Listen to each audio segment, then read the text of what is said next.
Hello YouTubers, and this is Kasual with NerdHammer.net with round 5. The final round of my Crossroads Spring Break GT, and I'm playing some Dark Elves. This army actually has a decent amount of points going into this game. I think it's a little higher than I am. I feel like I'm kind of middle of the pack. Maybe a big win here at the end could catapult me up a little bit into maybe the top 25. I don't know. Let's see how it goes. Deployment on, this is after Vanguard's on his left side. He has Dark Riders. In the middle, more Dark Riders. He has Medusa, which you don't usually see too often, so that's pretty interesting. A unit of Warlocks, which you do see. The caster on a Dark Peg, you usually see that. There's a Witch Elves with the War Altar of Cain with Cain on it, I think how that works. Another unit of Dark Riders. He has a Master on a Dark Steed, a Hydra, and on here some Warlocks on the right side. As you see, I have my Nurglings out here on this flank, and I'm castled pretty well in this corner, and looks like my pretty typical setup if you watched the last couple of videos. Soul Grinder Furies, Screamers, Pink Horrors in behind, with my casters in it, my block of Plague Bearers, Beast, Plague Drones, Skull Cannon, and Single Beast anchoring the flank. So, and my dogs, of course, ambushing. Dark Elves do get first turn and move forward. He brings his Dark Riders up, and that's a pretty weird spot for them to be, and you'll see why in my turn. Brings Medusa up. I have no idea what Medusa does. She's not very significant in this game. I think she either flees off the board or gets ran down or gets shot by a Skull Cannon. One way or another, she didn't do anything. Warlocks come up, more Dark Riders, this caster comes in the center. I got an interesting scenario going on here with these two buildings. That Witch Elf unit at the time, I'm not sure if they could actually even walk through there. They'd be able to charge through. But I really wasn't splitting hairs. It was pretty close. So I thought, well, at least this is a way to funnel them in, and I'm setting up lanes here of where I want to attack. A lot of this game is going to revolve around that Witch Elf unit, because that is definitely probably the hardest nut for me to crack in the army.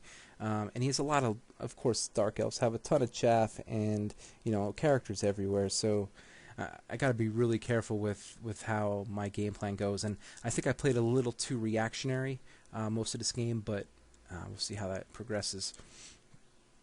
On this side, yeah, he's bringing his Hydra over. Other guys, Warlocks are coming over too. Yeah, so Demons turn 1. On this side, my Screamers decided to charge the Dark Riders, and he initially said flee, and he was measuring back the board, and I was like, well, they'd flee center, they'd be off the board. You're going to have to hold unless you just want to run them off the board. So he just did decide to hold, and the Screamers go in there and make short work of him and overrun. So that's pretty cool. I got some Screamers in the backfield pretty early. What I don't have in this picture, I actually charged the Nurglings into something on the right side. I can't remember if it was Dark Riders or his Master. But regardless, the Nurglings get absolutely dominated. So Dark Elves turn 2, and this is game 5. So it's getting late on Sunday, and I'm pretty spent, and so I'm not really taking a lot of pictures. My opponent was from the Philadelphia area, which was really cool, playing a Pennsylvania boy all the way up in New York. So that's pretty awesome. As you see on this side, there are no Nurglings, so obviously swinging around. I think it was the Hydra that actually went into him. The Hydra moves over because after the reform, he couldn't actually put him where he was, so we had to, readjust them, and you'll see them in the pictures to follow that the Hydra's over to the right a little bit more. My Single Beast takes some shooting from the Dark Riders, takes 2 wounds, which that's unfortunate. I would have liked to have him get in or at least chaff up with a little bit more than 2 wounds, so that's some lucky round of shooting there. Other than that, he flies his caster over on this flank now. Insane mobility with this army. It's so overwhelming how fast, and it's like, I guess it's fitting of Dark Elves how they can hit, stick, and move, and you think they're coming one way, and all of a sudden the other flank's loaded. So it was a pretty crazy game, and it was really fun. This is the first time I've played the new Dark Elves, and even though this is kind of a non-typical list, it's definitely still a tough list. You see his Witch Elves come through the gap there in the center, and Demons turn 2. So I took the Beast into the Dark Riders. They fled. I redirected into his Master on a Dark Steed, with the Beast and Nurgle. Probably not going to work out too well for him, but I think he actually took a wound after combat, and they're stuck in combat. I think I did charge the Skull Cannon into something. I think on the right side here, these locks are actually fleeing, and his Sorcerer is fleeing. So he didn't face them the other way, but we knew at the time that they were fleeing. So I brought my Plague Drones up here to support this flank, and also I have a decent charge range against the Witch Elves if I need to. Toss Final Transmutation on the Witch Elves, starting to take their numbers down a little bit. That's awesome. They really have no fear about passing their stupidity test, but that's okay. You can always fail it once in a while, so we'll see how that works out. Over here, I just bring my Soul Grinder up to set up kind of a gambit here with the Witch Elves. I really want to attack them on all flanks if they come through that area there. So the Soul Grinder actually took 1 wound through shooting the last turn, which just tears at my heartstrings. Ballistic base shooting when you're hitting them on 6s, and or wounding them on 6s. It's just disappointing. So Dark Elves turn 3. Yeah, the Beast is gone. The Hydra's pushing up here. Of course, the Warlocks rally, and so does his Caster. And his Dark Riders also rally. So I have a lot to deal with on this flank, and nothing that I can really pin down, so other than the Hydra. So I think I got to take my chances at the Hydra with the Plague Drones. I don't even know if Hydras have regen anymore, so I'm just going to try to take the drones in there with their high strength attacks and see what happens. Over here, he decides to chaff up the Soul Grinder. I'm okay with that, but if I go in there and kill those guys, it's going to put me in a really weird position with the Witch Elves. I'm not sure how that's going to work out. But I do have another wound on him. I think that marker there, I think he reduced either toughness or initiative or something. I'm not sure if it really had much of an effect. So turn 3 Demons. Yeah, I charged a Soul Grinder into the Dark Riders. He actually held. Did 1 wound. They broke, and they actually stopped at a really good location. So that chaffs up the Witch Elves one more time with his own guys. I do take the drones into the Hydra. I think I do a wound or 2. I have 2 wounds on a drone, so we stick there. But that kind of locks up that side a little bit. You know, it's going into turn 4 here, Dark Elves, and he's not going to be able to charge anything probably until turn 5. So, you know, if this was mid-tournament, I would probably just say, hey, look, I got a lot of points on the table yet. And just shoot for, you know, a draw and not really get engaged with the Witch Elves. But, you know, it's day 5. I'm playing for absolutely nothing but pride. So I figure I am going to decide to get into those Witch Elves and see what I can do. Maybe I can just, you know, annihilate that unit and go for it. But the thought did cross my mind to just maybe just play this conserve points, you know, get 10 points out of it or something, and, you know, beat the rest of the Nerd Hammer crew for the day. But we'll see how it goes. So Dark Elves turn 4. I don't know how this happened, but his Witch Elves were able to make that wheel around his Dark Riders. I think it was pretty close, but he does get into the Soul Grinder and absolutely annihilates him. There's an assassin in there. This puts him in a really good spot to now really mess with my lines. After combat on the right side, yeah, he brings his Master in and his Sorceress, and they do a number on the drones. I'm down to 2 wounds left on one of the drones, so yeah, that's unfortunate. But that did clear up a little space for my my Skull Cannon to charge in if I want to. But yeah, that was that was a delicate turn, and it just went poorly for me. I kind of wish my Soul Grinder didn't overrun as far, or I would have held with him or something. But yeah, the Witch Elves got into him and completely murdered him. So that's unfortunate. We're going into turn 4 Demons. I do take the Soul Grinder, and we do end up killing the Hydra. His Master breaks, but my drone wasn't able to run him down. His Master has 2 wounds with him. That's unfortunate, leaving him with 1 wound left. My drone only has 1 wound on him. I just give the Sorceress the flank of the Skull Cannon. If she wants to go in there, she's going to get slaughtered no matter what. So I'm not really too concerned. And you see the Warlocks are coming back into the scene. I bring the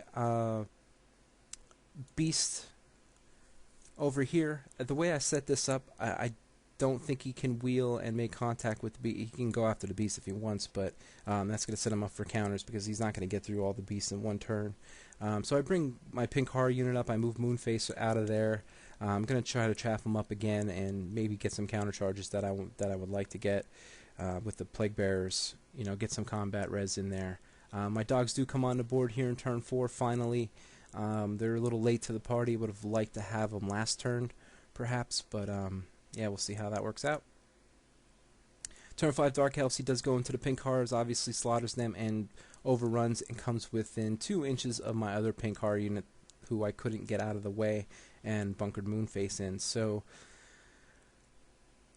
this is where I hate Dark Elves because he still has another unit to chaff up my beast. I mean, if I could have gone into the rear with my Plague Bearers and my beast, there would have been no chance that that unit could survive all of that, especially with that combat res. He would have been not steadfast on a very low roll. But yeah, he brings the Dark Riders over to chaff up my beast. That's unfortunate. But time's running out, and I really need to just see if I can get in there with those Plague Bearers and do something to those Witch Elves to, you know, at least make them lose combat and, you know, hopefully, I don't know, hopefully try to get the points for that unit because there is a lot of points in there with the Assassin. I think there's a character. I don't really know how their units work. Demons turn 5. So that's what I do. The Plague Bearers go in. I do take a decent amount of damage. I also bring the dogs in, shuffle Moonface around. I don't want my Moonface or General being killed by those pink, you know, in case he kills those pink horrors. He was engaged on 2 flanks. We actually reformed him, but we realized that he can't do that. So even though they're facing the Plague Bearers, I'm still in the rear there. I did take the beast into the other Dark Riders. This came down to him passing a leadership 6, I believe. Had he failed a leadership 6, I would have definitely won this game. As it looks now, it doesn't look good. I got the Warlocks into the rear of the dogs, and the beasts not being able to really support at this point. But the beasts do kill the Dark Riders. I really was hoping his Warlocks would go after the beast, but of course that's not the smart play. The smart play is to try to kill those dogs and get them out of the flank of the Witch Elves. Yeah, unfortunate he passed that leadership test because that was everything. That was a huge point swing, but no guts, no glory. I went for it, hoping I could do something, but didn't work out. Turn 6, Dark Elves. After combat, yeah, he brings the locks in. He kills the dogs to a man. Now the Plague Bearers are down to 1 rank. He does eventually get the points for the Plague Bearers in my turn 6. I don't have another picture of it, but what I end up doing is I charge pink horrors in the rear, trying to get combat res up. I do make the charge with the beast into the Warlocks into the front. The beasts actually get that Warlock unit, so that's awesome. But it wasn't enough. It wasn't enough to give me the win. In fact, I got pretty much slaughtered. It was an 18-4 loss for the Demons. But I did have 52 points overall. I was pretty much in the middle of the pack. In fact, at the GT, they gave an award for the guy who finished dead center in the pack, and I was only a few ranks away from him. So I feel great. I went 3-2 on the GT. 2 days of absolute fun games. All my opponents were excellent players, great guys. You know, hanging out with the Nerd Hammer crew, drinking beers, and the other guys that we know through other tournaments. You know, we just had a blast. I mean, always checking up on how everyone's doing and talking games all weekend. You can't beat it. You know, you roll into New York on a Friday night, and the only responsibility you have is showing up and playing Warhammer for the next 3 days. Life doesn't get much better than that. So I go with the 3-2. First time I'm at a GT and I get a positive record. I feel awesome. The last GT I was at, I did not fare as well. I think I went 2-3. But yeah, I feel, in retrospect, and I might do a video of my list and stuff like that, but just some quick thoughts. I really enjoyed my list. I think if I could have somehow squeezed another pink horror unit in, the problem was they were comped that I could only have 1 at 10 guys, under 15 guys, so I was looking at 200 some points for another unit. I would really have liked to ensure myself Treason of Siege every single game because I think it works so well with Final Transmutation. But overall, I thought I had a solid list. Again, it's just back and forth on whether I like the Soul Grinder or not. He takes a lot of effort of my opponents. They really focus on him, and I think that helps some of the rest of my army. But yeah, I'm not completely sold on him. I really wish I just had more plague drones painted. I think 5 drones would be an absolute slaughter fest. But yeah, I had a great time. The GT was excellent, was well ran. Corey up there does a great job. He makes sure everything we have is there. There's always water. There's always places to eat, and the hotel is just great. Our rooms are always clean when we come back after a long day of gaming, and yeah, I can't complain. I will always try to make it to the GTs up there at Crossroads, and yeah. So thanks for watching my report, guys, and hopefully we'll get some more battle reports up soon. I got some stuff coming up from, I played Anthony from Sustainable Center about, it feels like a month ago now, for the Bretonnian campaign. I got to get those reports up. You probably saw them on his channel. Trying to play Bretonnia a little bit more just to participate in the campaign, but as of right now I'm in an escalation league with my Death Heads Empires at 500 points, so I've been playing those, but they're really not worth battle reporting. But yeah, thanks for watching, guys, and I will see you soon.